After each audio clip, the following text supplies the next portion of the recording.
Ma'am আসসালামু আলাইকুম। ওয়ালাইকুম আসসালাম। ম্যাম আসসালামু আলাইকুম। ওয়ালাইকুম আসসালাম। সবাই ভালো আছো তোমরা? আসসালামু আলাইকুম মিস। জি মিস, আলহামদুলিল্লাহ ভালো। আপনি? আসসালামু আলাইকুম ওয়ালাইকুম মিস। আসসালাম। আসসালামু ওয়ালাইকুম আসসালাম, আলহামদুলিল্লাহ আমিও ভালো আছি। ম্যাম আসসালামু আলাইকুম। ম্যাম ওয়ালাইকুম আসসালামু আসসালাম। আলাইকুম। ম্যাম আসসালামু আলাইকুম। ওয়ালাইকুম আসসালাম। ওয়ালাইকুম আসসালাম। আমরা সবাইকে একটু অ্যাডমিট হতে ম্যাডাম সুযোগ আসসালামু দেই। আলাইকুম। ওয়ালাইকুম আসসালাম। সবাই অনেকেই আজকে ওয়েটিং রুমে আছে। নেটের দুর্বলতার জন্য হয়তো একটু সময় লাগছে কানেক্টেড হতে। আসসালামু আলাইকুম ম্যাম। ওয়ালাইকুম আসসালাম। আসসালামু আলাইকুম মিস। ওয়ালাইকুম আসসালাম। ম্যাম আচ্ছা, আসসালামু আলাইকুম। ওয়ালাইকুম আসসালাম। সবাই অ্যাডমিট হতে হতে দু একটা জরুরি কথা বলে নেই। সেটা হচ্ছে তোমরা তো সবাই জানো আমাদের পরীক্ষা। ম্যাম আসসালামু আলাইকুম। ওয়ালাইকুম আসসালাম। আমাদের সিটি পরীক্ষা শুরু হচ্ছে 5ই ডিসেম্বর থেকে। সবাই তো নোটিশ পেয়েছো। আর তোমাদের যে সিলেবাসটা আমরা দিয়েছিলাম বাংলার জন্য, একদম তোমরা ভর্তি হওয়ার পরপরই তোমাদের গ্রুপে আমি সিলেবাসটা দিয়ে দিয়েছিলাম। সেই সিলেবাস অনুযায়ী, ওই সিলেবাসের টপিক অনুযায়ী পরীক্ষাটা হবে। ওই টপিকের বাইরে থেকে কোনো টপিক পড়তে হবে না। ওই টপিকের মধ্য থেকেই প্রশ্ন আসবে। আমরা অনলাইন ক্লাসে যা যা পড়িয়েছি, যেভাবে পড়িয়েছি, যেভাবে বলেছি, ওয়ালাইকুম আসসালাম, যেভাবে বলেছি সেভাবেই তোমরা পড়বে। তাহলেই তোমরা পরীক্ষা নিয়ে তোমাদের আর কোনো দুর্ভাবনা থাকবে না। আর নিয়ম কানুন রুটিন তোমরা সবই পেয়ে গেছো, সেভাবেই হবে পরীক্ষা। আমি কিছুদিন আগেও তোমাদের গ্রুপে সিলেবাসের টপিকগুলো উল্লেখ করে দিয়েছিলাম যে কোন কোন টপিকগুলো আছে। তো সবাই সেই টপিকগুলো ভালোভাবে পড়বে। আজ আমরা সিলেবাসের আমি পড়াচ্ছিলাম কবিতা। আজকে আমরা পড়তে যাব যেটা আমাদের বাকি আছে সিলেবাসের, সেটি হচ্ছে সোনার তরী। সোনার তরী কবিতাটা কেউ কি বই খুলে দেখেছো? এর মধ্যে কোন কবি লিখেছেন এই কবিতাটা একটু বলো তো। রবীন্দ্রনাথ ঠাকুর। রবীন্দ্রনাথ ঠাকুর। রবীন্দ্রনাথ ঠাকুর। Very good. তার মানে ম্যাডাম তোমরা আসসালামু আলাইকুম। বাসায় একটু দেখেছো। ওয়ালাইকুম আসসালাম। আমি পার্টিসিপেন্ট একটু দেখি, অনেক পার্টিসিপেন্টস আজকে, অনেক স্টুডেন্টস। তো আমি রোলটা কল করব প্রথমে আমি হিউম্যানিটিজের রোল কল করব। আমি রোল বলে দিচ্ছি, তোমরা প্রেজেন্ট দিবে। সেখান থেকে একজন যখন প্রেজেন্ট দিবে অন্যজন কোনো কথা বলবে না, তাহলে আমি কিছু শুনতে পাবো না। প্রথমে হিউম্যানিটিজ থেকে ডাকছি রোল। কত তোমাদের হচ্ছে 201 থেকে শুরু। 201 থেকে 210 এর মধ্যে কে আছো বলো। মিস 101 কমিউনিটিস তো 101। ও হ্যাঁ, সরি, 101। হ্যাঁ, 101 থেকে 110 বলো। মিস 101। হ্যাঁ, 101 দিয়েছি। 101 থেকে 110 আর নাই। 111 থেকে 120।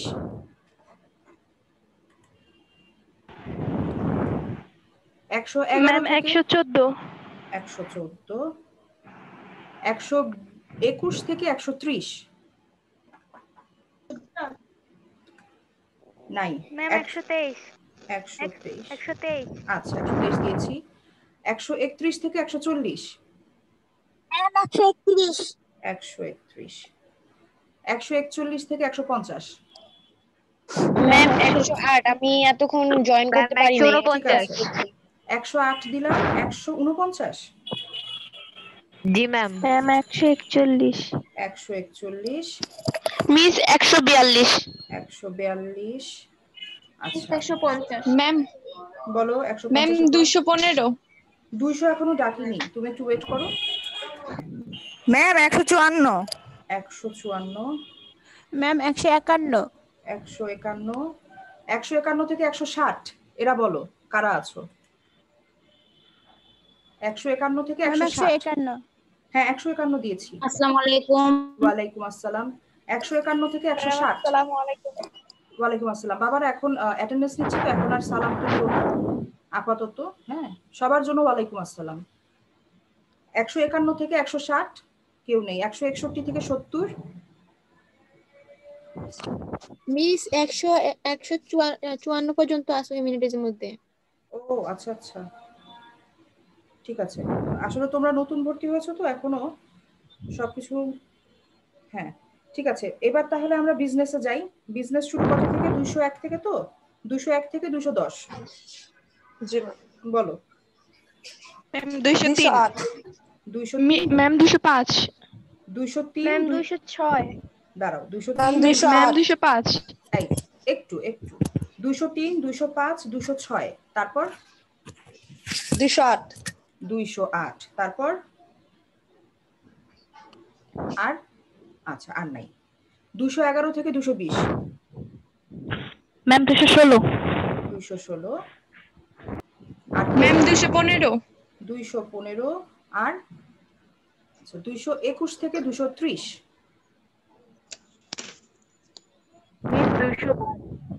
ম্যাম 110 110 শুনেছি। আরেকজন কে? 222 222, ওকে। 220, ম্যাম 200। হ্যাঁ হ্যাঁ, ফারজানা কত রোল? মিস 219। 219, ওকে। 221 থেকে 230 কেউ আছো? ম্যাম 110 110 মিস দিয়েছে। 126 কত? 26? 126 126। হিউম্যানিটিস তুমি? জি মিস আচ্ছা জি মিস হিউম্যানিটিস, রোল কল হয়ে গেছে হ্যাঁ হয়ে গেছে। যারা বাকি আছো ক্লাসের শেষে দিবে। ম্যাম ক্লাসের শেষে বিজনেস ডাকছি। 231 থেকে 240, 232 ম্যাম। 232, সাদিয়া আফরিন। হ্যাঁ রোল বললেই হবে বাবা। জি ম্যাম। হ্যাঁ 231 থেকে 240, আর কেউ নেই? 241 থেকে 250 নেই। 251 থেকে 260 নেই। আচ্ছা বিজনেস তোমরা একটু বলো তো তোমাদের লাস্ট রোল কত? তোমরা জানো তোমাদের last roll business? No ma'am আচ্ছা সায়েন্সে যাচ্ছি। 301 থেকে 310 বলো। 306 306, এরপর ম্যাম 309 309, ওকে। 311 311 ডাকিনি, যাই হোক। 311 থেকে 320 কে আছো? 317 মিস 320 মিস 312, 314 এক মিনিট। 316। এই আমি একজন একজন করে নেব না, বলো। সবাই একসাথে বললে আমি কাটটা নেব। 200, দাঁড়াও দাঁড়াও, 312 নিয়েছি। এরপরে 314 আছো? ম্যাম 315 314, 315, তারপরে কে? 16। 317 316, 317, আর 318 318, আর মিস 320 319, 320, ঠিক আছে। আচ্ছা এরপরে 321 থেকে 330 বলো। 321 321, 327, 328, আর 325। 325, 324, ওকে। আর কিসের রোল নেওয়া হচ্ছে? সায়েন্সের যারা রোল দিতে পারোনি তারা ক্লাসের শেষে দিবে। 324 লিখেছি, আর কেউ নেই? ম্যাম 331 331 ডাকিনি এখনো। 330 পর্যন্ত আর কেউ আছো? নেই।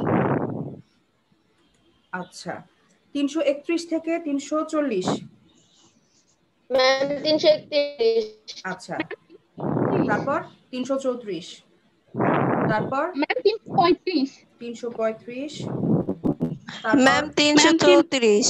334, ম্যাম 337। 337, ম্যাডাম তারপর 338। হ্যাঁ হ্যাঁ কে? 338। 338, ওকে। আর কেউ? আচ্ছা 341 থেকে 350,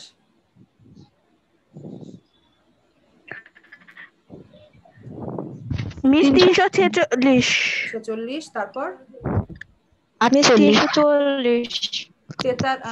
44 আর 48, দাঁড়াও।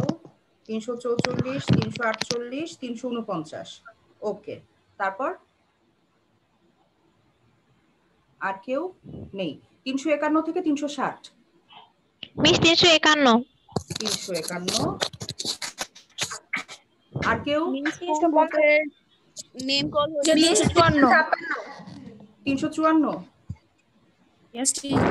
ওকে, আর কেউ? 355 355, 356। আর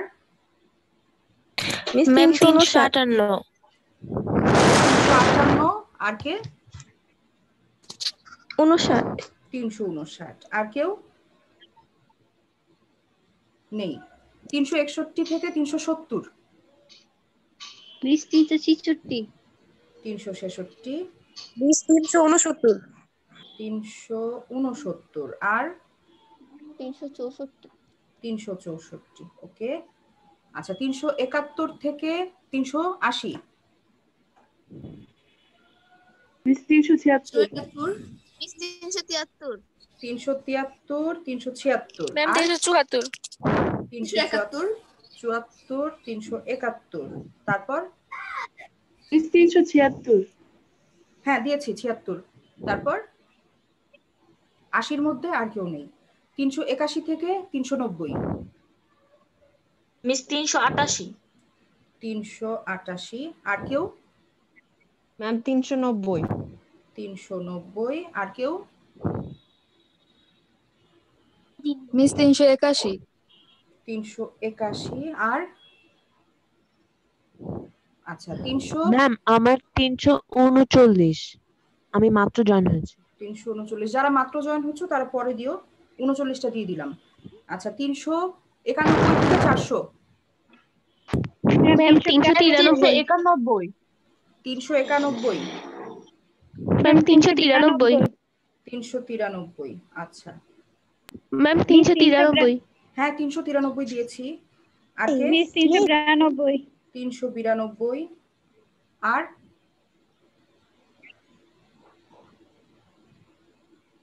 আচ্ছা 400 পর্যন্ত রেখেছি। 400-র পরে যারা আছো তারা বলে ফেলো। 401 থেকে 410। 415 415। ওকে 400। আচ্ছা আর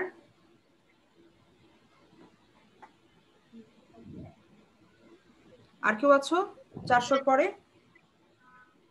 মিস মিস 413 413। আর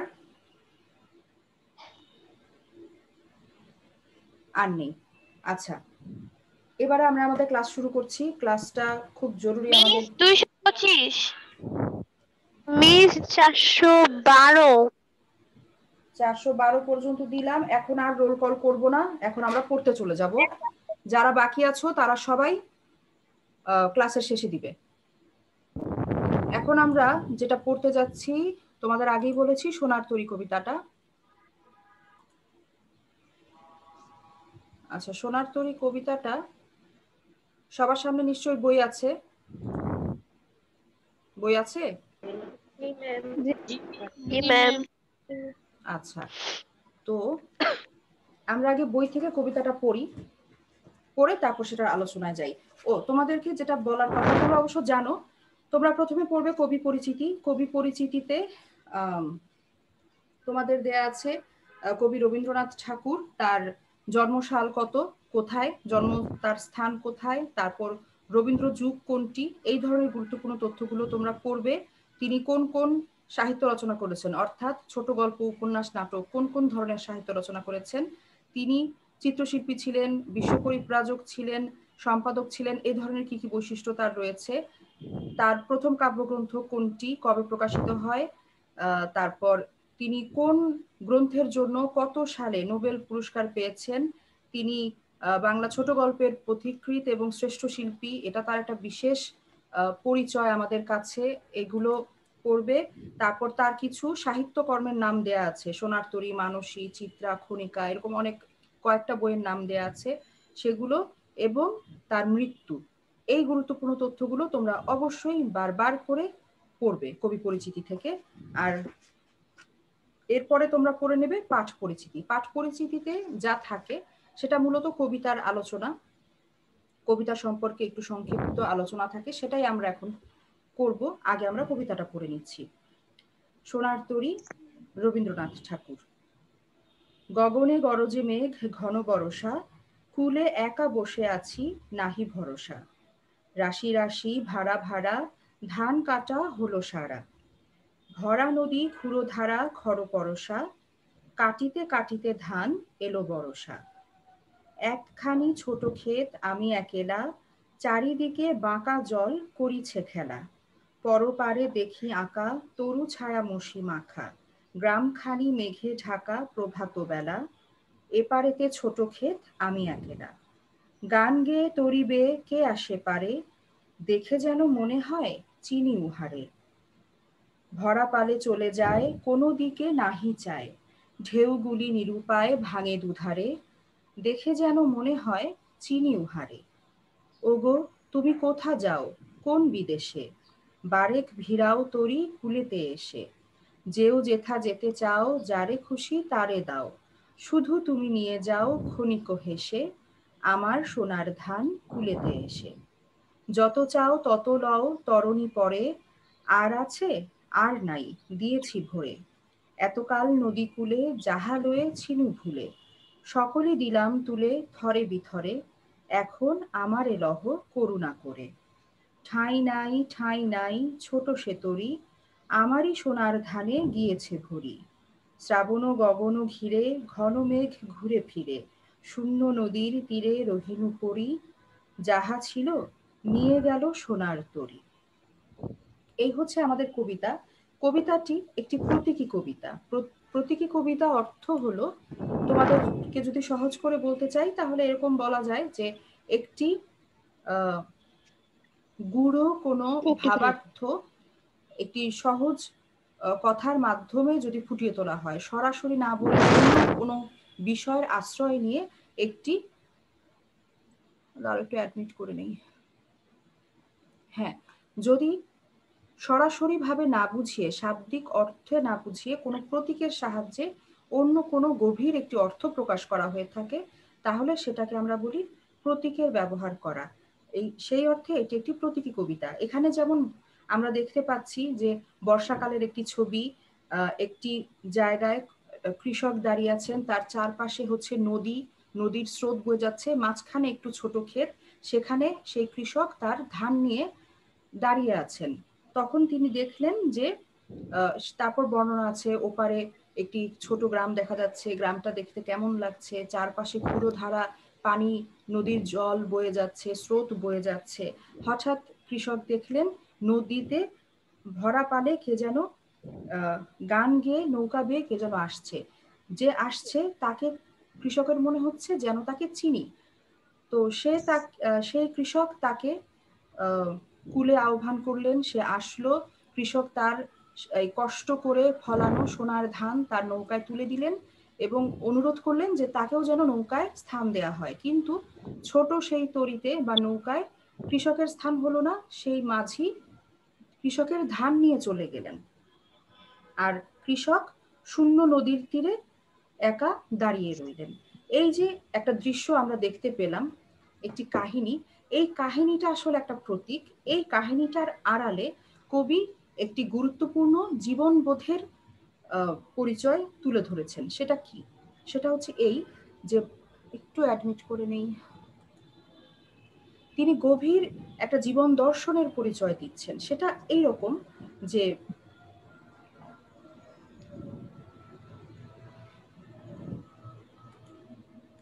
সেটা হচ্ছে এইরকম যে মানুষ তো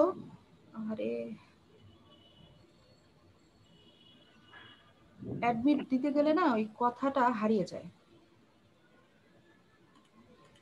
আচ্ছা, যে জীবন দর্শনের পরিচয় কবি দিয়েছেন সেটা হচ্ছে যে মানুষের জীবন নশ্বর, সে অবিনশ্বর নয়, সে অমর নয়, মানুষের একসময় মৃত্যু হয়। মানুষ সারা জীবনে যা অর্জন করে, যে মহৎ কাজগুলো অর্জন করে, এই যে জান্নাতি আক্তার, তোমাকে মিউট করতে হবে এখন, তুমি ক্লাসে ডিস্টার্ব করছো, তোমার ওখান থেকে শব্দ আসছে, তোমাদের সবাইকে বলা আছে মিউট করে রাখার জন্য। যে গভীর জীবন দর্শনের পরিচয় আমরা পাই সেটা হচ্ছে যে মানুষ তো অমর নয়, মানুষের মৃত্যু অবধারিত, মৃত্যু হবেই, কিন্তু মানুষ তার জীবৎকালে যে মহৎ কাজগুলো করে যায় সেই কাজগুলো পৃথিবীতে রয়ে যায়, কিন্তু পৃথিবীতে সেই সৃষ্টির শুরু থেকে পৃথিবী ধ্বংস হওয়ার আগ পর্যন্ত আমরা যেটাকে বলি কিয়ামত, সেই কিয়ামতের আগ পর্যন্ত সৃষ্টির শুরু থেকে যত মানুষ জন্মগ্রহণ করেছেন তারা সবাই মৃত্যুবরণ করবেন, করেছেনও। কিন্তু অর্থাৎ তাদের মানে মানুষ বেঁচে থাকে না চিরদিন, চিরদিন মানুষ বেঁচে থাকে না, কিন্তু মহৎ কর্ম, মানুষের যে মহৎ কর্মগুলো থাকে সেগুলো পৃথিবীতে রয়ে যায়। পৃথিবী ধ্বংস না হওয়া অবধি সেই কর্মগুলো থেকে যায়। সেই মানুষটি বেঁচে থাকেন না ঠিকই, কিন্তু তার কর্ম রয়ে যায় পৃথিবীতে। উদাহরণস্বরূপ দেখো, আমরা যে কবির কবিতা আলোচনা করছি, রবীন্দ্রনাথ ঠাকুর, তিনি মৃত্যুবরণ করেছেন 1941 সালে। আমরা 2020 সালে এসেও তার কবিতা আমাদের পাঠ্য বইয়ে পেয়েছি, আমরা পড়ছি তার কবিতা। রবীন্দ্রনাথ ঠাকুর মারা গিয়েছেন, জীবনের যা নিয়ম, জন্ম হলে মৃত্যু হবে, তিনি মৃত্যুবরণ করেছেন, কিন্তু তার যে মহৎ কর্ম, সাহিত্য কর্মগুলো, সেগুলো রয়ে গিয়েছে, সেগুলো পৃথিবীতে থাকবে। অর্থাৎ মানুষ থাকবে না, কিন্তু মানুষের মহৎ কর্ম থেকে যায়। এই কৃষক যেরকম তার যে কষ্টে অর্জিত সোনার ধান, সেই সোনার ধান তিনি সোনার তরীতে দিয়ে দিলেন। এই যে মাঝি হচ্ছে আচ্ছা, চরিত্রের ব্যাখ্যায় পড়ে যাই। এই যে সোনার ধান তিনি দিয়ে দিলেন, কাকে দিয়ে দিলেন? মাঝিকে দিয়ে দিলেন। সোনার তরীতে করে মাঝি সেই সোনার ধান নিয়ে চলে গেল। শূন্য নদীর তীরে একা কৃষক দাঁড়িয়ে রইলেন। অর্থাৎ মহাকালের কাছে মানুষের কর্মটা থাকে, মহাকাল মানুষের কর্মকে ধারণ করে, কিন্তু মানুষটাকে সে চিরকাল ধারণ করে না। প্রকৃতির নিয়মে, জীবনের নিয়মে মানুষ মৃত্যুবরণ করে, কিন্তু মানুষের যে মহৎ কর্ম, তার মৃত্যু হয় না, সেই সৃষ্টি বেঁচে থাকে। এটি হচ্ছে এই কবিতার মূল ভাব, মূল বক্তব্য এটাই। এখন আমরা কিছু গুরুত্বপূর্ণ লাইন আমি তোমাদের জন্য রেখেছিলাম যে তোমাদের বুঝিয়ে দেব, সেটা বলে দিই।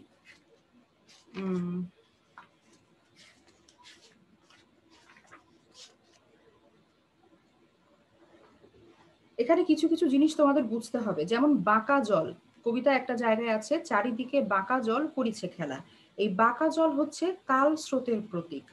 কাল স্রোত মানে, কাল মানে সময়, সময়কে একটা স্রোতের সাথে তুলনা করা হয়। সময় যেমন বয়ে যায়, সময় থেমে থাকে না, তেমনি পানির স্রোতও থেমে থাকে না। পানি, নদীর পানি হোক, যেই পানি হোক, সেটা বয়ে চলে, সেজন্যই কাল স্রোত বলা হয়।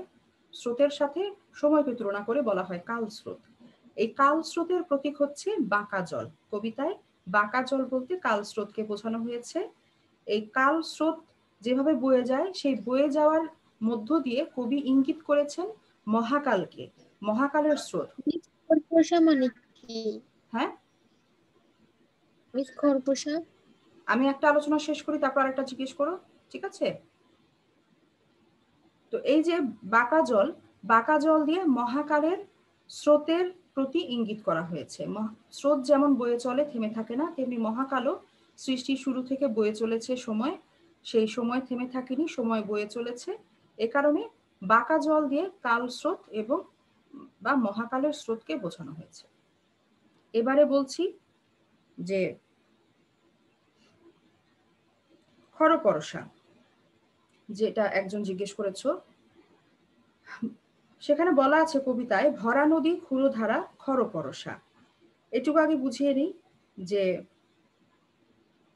ঘোর, আচ্ছা তোমরা তোমাদের বই বের করো তো, বইয়ের শব্দার্থে দেখো খরপরশা কি বলা আছে। ম্যাম ধারালো বর্ষা। ধারালো বর্ষা। হ্যাঁ, ধারালো বর্ষা, অর্থাৎ এই যে পানিটা, প্রমত্ত পদ্মা, ধারালো তোমরা তো অনেকেই বর্ষা। পদ্মার আগের রূপটা এখন আর নেই। তো যখন পদ্মায় বর্ষাকালে ভরা নদী, প্রচন্ড স্রোত হয়, সেই স্রোতে যে পানি যেভাবে প্রবাহিত হয়, সেটা অত্যন্ত মানে ধারালো, এতটা ধারালো, মানে ধারালো, দাঁড়াও একটু অ্যাডমিট করি, দেখেছো না তীব্র স্রোতে নদীর পাড় ভেঙে মাটি পড়ে, তো ওই রকম ধারালো স্রোতকে বর্ষার সাথে তুলনা করা হয়েছে। বর্ষা তোমরা চেনো সবাই, এই যে এভাবে মানে হাতে একটা লম্বা লাঠি থাকে, লাঠির মাথায় তীরের মতো থাকে, সূচালো একটা অংশ থাকে। লাঙ্গল? না, লাঙ্গল না। লাঙ্গল দিয়ে ধান চাষ করা হয় বা খেতে চাষ দেওয়া হয়। এটা হচ্ছে এখন তোমাদের কি করে দেখাই তোমরা যদি না দেখে থাকো। এটা এক ধরনের অস্ত্র। ম্যাম এই বর্ষা দিয়ে ওই যে প্রাচীনকালে পশু পাখি মারা হতো না? এক্স্যাক্টলি, প্রাচীনকালে পশু পাখি শিকার করা হতো। একটা লম্বা লাঠির মতো হয় এবং তার মাথায় সূচালো অংশ থাকে, ওটা দিয়ে মানে শিকার করা হতো। খুব ধারালো তীক্ষ্ণ মাথা, সেটা দিয়ে শিকার করা হতো, প্রাণী শিকার করা হতো। সেটা হচ্ছে বর্ষা। তো সেই বর্ষা, ধারালো বর্ষার সাথে তুলনা করা হয়েছে স্রোতকে, সেটাকেই বলা হচ্ছে খরপরশা।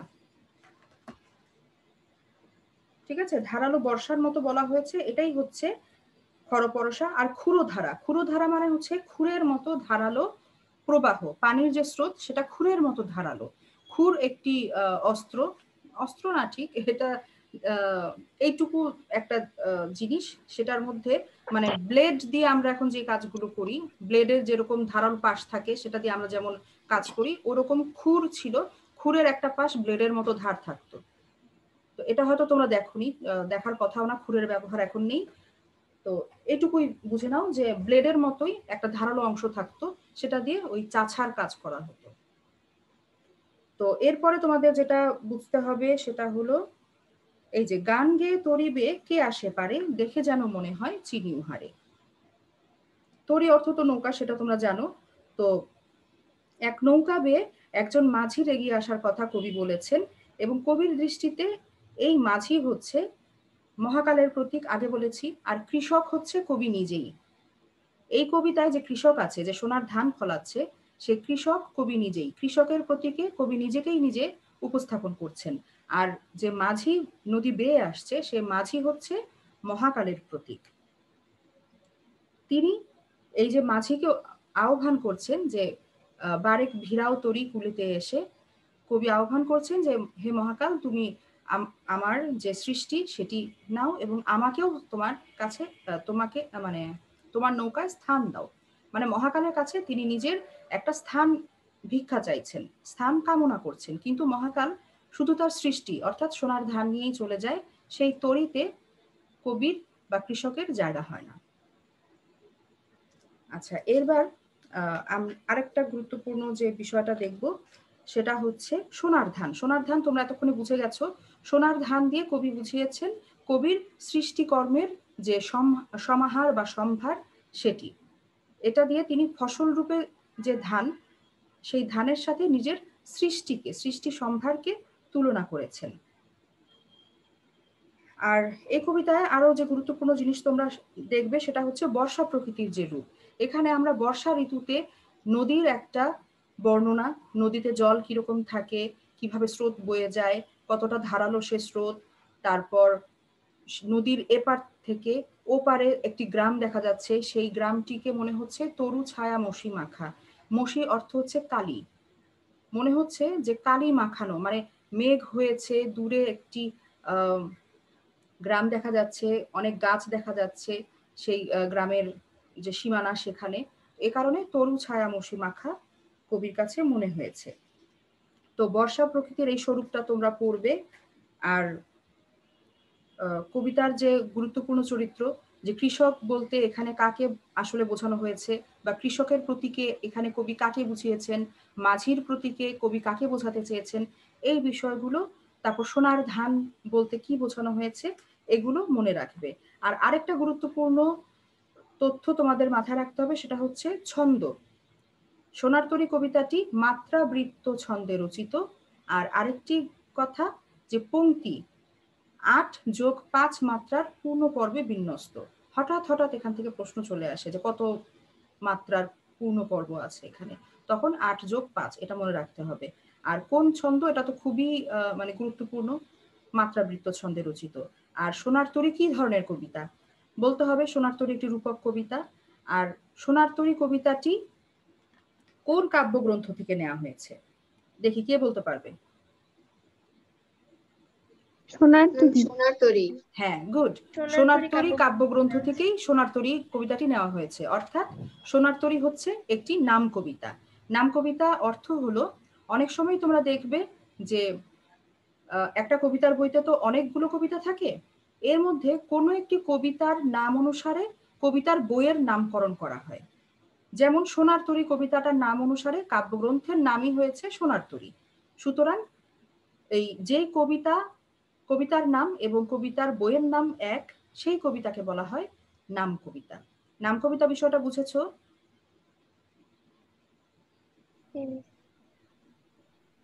আচ্ছা, মিস আরেকবার বলবেন প্লিজ।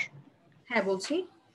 নাম কবিতা অর্থ হলো, একটু অ্যাডমিট করছি দাঁড়াও। নাম কবিতা অর্থ হলো অনেক এরকম প্রায় ঘটে থাকে যে কবিতায় তো অনেকগুলো, কবিতার বইতে তো অনেকগুলো কবিতা থাকে, এই কবিতাগুলোর মধ্য থেকে কোনো একটি কবিতার নাম আর মানে নাম অনুসারেই কবিতার বইয়ের নাম করা হয়। যেমন সোনার তরী কাব্যগ্রন্থতে সোনার তরী নামে একটি কবিতা আছে, এই কবিতার নাম অনুসারেই কবিতার বইটির নাম করা হয়েছে সোনার তরী। এই কারণে যেই কবিতার নাম অনুসারে কবিতার বইয়েরও নামকরণ করা হয় সেই কবিতাকে বলা হয় নাম কবিতা। অর্থাৎ বইয়ের নাম কবিতা হচ্ছে ওই কবিতাটি যেই কবিতার নাম অনুসারে বইয়ের নামকরণ করা হয়েছে। ঠিক আছে, তোমাদের বোঝার সুবিধার জন্য একটা অন্যরকম একটা উদাহরণ দিই যেটা আসলে কবিতার সাথে সম্পৃক্ত না। তোমরা টাইটেল ট্র্যাক তো বোঝো, তোমরা তো অনেকেই মানে বেশিরভাগই গান শোনো, টাইটেল ট্র্যাক কথাটা বোঝো? লাবিবা হাসছে। আচ্ছা, টাইটেল ট্র্যাক কথাটা বোঝো? যদি বুঝে থাকো তাহলে টাইটেল ট্র্যাক যে জিনিস, কোনো মুভির নামানুসারে গান, এরকম বিষয়টাকেই তো টাইটেল ট্র্যাক বলা হয়। তো ওই টাইটেল ট্র্যাক যেটা, সেটাই হচ্ছে নাম কবিতা। এইভাবে যদি বুঝতে পারো, নাম কবিতা কি বুঝতে পেরেছো এখন? জি ম্যাম। জি ম্যাম। আচ্ছা, এবারে তো আমরা আমাদের আলোচনা তো মোটামুটি শেষ করেছি। এখন যারা যারা পরে জয়েন করেছো, রোল দিতে পারোনি, তারা একটু এখানে লিখে ফেলো। আমি চ্যাটিং বক্সটা ওপেন করে দিলাম, একটু ঝটপট অ্যাটেন্ডেন্সটা দিয়ে দাও।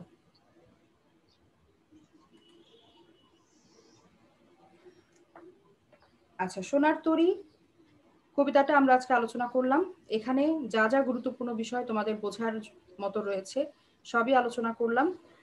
এখন তোমাদের একটু আমি মানে কবিতার যে ভাবার্থটা আরেকবার তোমাদেরকে একটু শেয়ার করি, শেষবারের মতো তোমরা আরেকটু বুঝে নাও।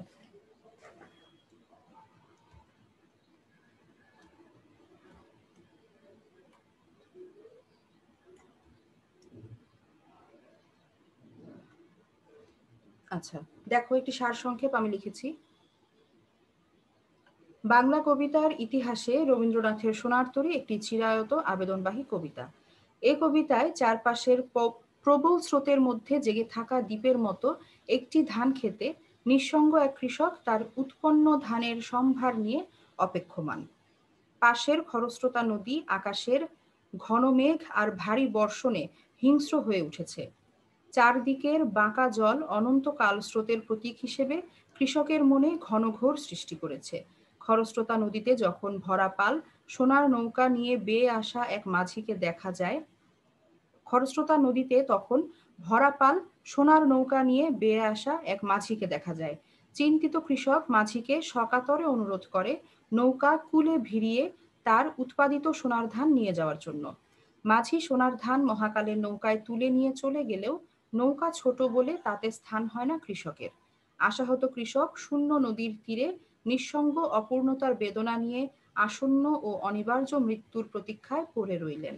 কবির উপলব্ধি হয়, মহাকালের স্রোতে মানুষের জীবন যৌবন নিষ্ঠুরভাবে ভেসে গেলেও এই পৃথিবীতে মানুষেরই সৃষ্ট সোনার ফসল তথা তার দর্শন কর্মযোগ্য বেঁচে থাকে চিরকাল। এটাই হচ্ছে কবিতার সার সংক্ষেপ বা মূল কথা। এই কথাটুকু যদি তোমরা সবাই মনে রাখতে পারো, তাহলে তোমাদের যে ব্যাখ্যামূলক প্রশ্ন, অনুধাবনমূলক প্রশ্ন, তারপর উচ্চতর প্রয়োগমূলক যে প্রশ্ন, সেই প্রশ্নগুলো যেভাবে যেখান থেকে আসুক না কেন, এই অংশটুকু যদি তোমরা খুব ভালোভাবে বুঝে নাও এবং মাথায় রাখো, তাহলে তোমাদের উত্তর করতে কোনো সমস্যা হবে না। তোমরা সবাই এই অংশটুকু খুব ভালোভাবে বোঝার চেষ্টা করবে এবং মনে রাখবে। কেউ একজন আমাকে কিছু বলতে চাচ্ছিলে, বলো। কেউ কিছু বলতে চাচ্ছ? আচ্ছা, কেউ কিছু বলছো না। তো আমি যারা ক্লাসে আছো সবাই নিশ্চয়ই অ্যাটেন্ডেন্স দিয়েছো। চ্যাটিং বক্সে আমি অনেকেরটা দেখতে পাচ্ছি, আর বাকিটা আমার কাছে লেখা আছে। আর কেউ বাকি আছো? নেই। No miss. আচ্ছা, কারো কোনো প্রশ্ন আছে কবিতা সম্পর্কে, যে কবিতার এই অংশটুকু বুঝিনি, এই শব্দটুকু বুঝিনি? মিস বলো। মিস এখানে পাঠ পরিচিতির সবার শেষের লাইনে লেখা আছে এর অধিকাংশ পংক্তি 8+5 মাত্রার পূর্ণ পর্বে বিন্যস্ত। এই লাইনটার মানে বুঝিনি। আচ্ছা, এই লাইনটার মানে আসলে বোঝার কথাও না। তোমরা এটা যদি বুঝতে হয় তাহলে অনেক কিছু জানতে হবে, যেমন ছন্দ কি, তারপর পর্ব কি, মাত্রা কি। হ্যাঁ, এই বিষয়গুলো একটু অঙ্কের মতো। অক্ষর চিনতে হবে, মুক্তাক্ষর, বদ্ধাক্ষর, অনেক কিছু চিনতে হবে। তো এত কিছু তো আসলে এই মুহূর্তে আলোচনা করা সম্ভব না। যদি সময় সুযোগ হয় ক্লাসে ইনশাল্লাহ আমি তোমাদের বোঝাবো। আপাতত এখান থেকে তোমরা এই তথ্যটা মনে রাখবে যে সোনার তরী কোন ছন্দে রচিত। এটার উত্তর হচ্ছে মাত্রাবৃত্ত ছন্দ। এখন মাত্রাবৃত্ত ছন্দের কি কি বৈশিষ্ট্য, কি হলে মাত্রাবৃত্ত ছন্দ হয়, এটা বিশাল আলোচনার বিষয়। সেটা করার সুযোগ আপাতত নেই। তা এই কারণে তোমরা শুধু উত্তরটা মনে রেখো যে এটা কোন ছন্দে রচিত, মাত্রাবৃত্ত ছন্দ। আর পংক্তির ভাগটা এখানে দেখিয়েছে, ওই যে বললাম অঙ্কের মতো কিছুটা। এখানে 8+5 মাত্রা রয়েছে। তো এই মাত্রাটা তোমাদের এখন তাহলে বোঝার কি এটা দরকার আবার নেই। যোগ করে আসবে নাকি এইভাবেই আসবে এভাবেই 8+5? 8+5 করে যোগফল লিখতে হবে না, এটা যেহেতু বোঝাইনি তোমাদের এজন্য তোমরা বুঝতে পারছো না। তোমরা এই পংক্তির যে মাত্রাটা, এটা নিয়ে এখন টেনশন করো না, ঠিক আছে? এটা নিয়ে এখন টেনশন করো না। যে জিনিস আমরা এখন পড়াতে পারছি না সেই জিনিস নিয়ে তোমাদের অবশ্যই আমরা প্রশ্ন করব না, ঠিক আছে? শুধু মাত্রাটা মনে রাখবে, কোন মাত্রায় রচিত, কোন ছন্দে রচিত, সরি কোন ছন্দে রচিত, মাত্রাবৃত্ত ছন্দে রচিত। এটা কিন্তু মনে রাখতেই হবে। কবিতা কোন ছন্দে রচিত, বুঝতে পেরেছো সবাই? হ্যাঁ, জি মিস। ঠিক আছে, ওকে। তাহলে মেয়েরা, তোমাদের সাথে নেক্সট আমাদের দেখা হচ্ছে ইনশাআল্লাহ পরীক্ষায়, তাই তো? পরীক্ষার আগে তোমাদের সাথে আমার আর ক্লাস নেই। আশা করি তোমরা সবাই পরীক্ষায় খুব ভালোভাবে অংশ নিতে পারবে এবং ভালো ফল তোমাদের হবে। জি ম্যাম। তোমরা সবাই যে নিয়ম বলা হবে কলেজ থেকে, যেভাবে পরীক্ষা দেওয়ার কথা সেভাবে প্রস্তুতি নেবে এবং সেভাবেই পরীক্ষাটা দেবে। আর বাসায় ভালো মতো পড়বে। ইউটিউবে আমাদের সবগুলো লেকচারই তো দেয়া থাকে, যতবার খুশি দেখতে পারবে। পরীক্ষা যেন খুব ভালো হয়। সবার জন্য শুভকামনা, সকলে ভালো থেকো। আজকের ক্লাস থেকে এখানে বিদায় নিচ্ছি। ম্যাম আসসালামু আলাইকুম। আসসালামু আলাইকুম। ওয়ালাইকুম আসসালাম। ম্যাম আসসালামু আলাইকুম। ওয়ালাইকুম আসসালাম। আসসালামু আলাইকুম। ওয়ালাইকুম আসসালাম।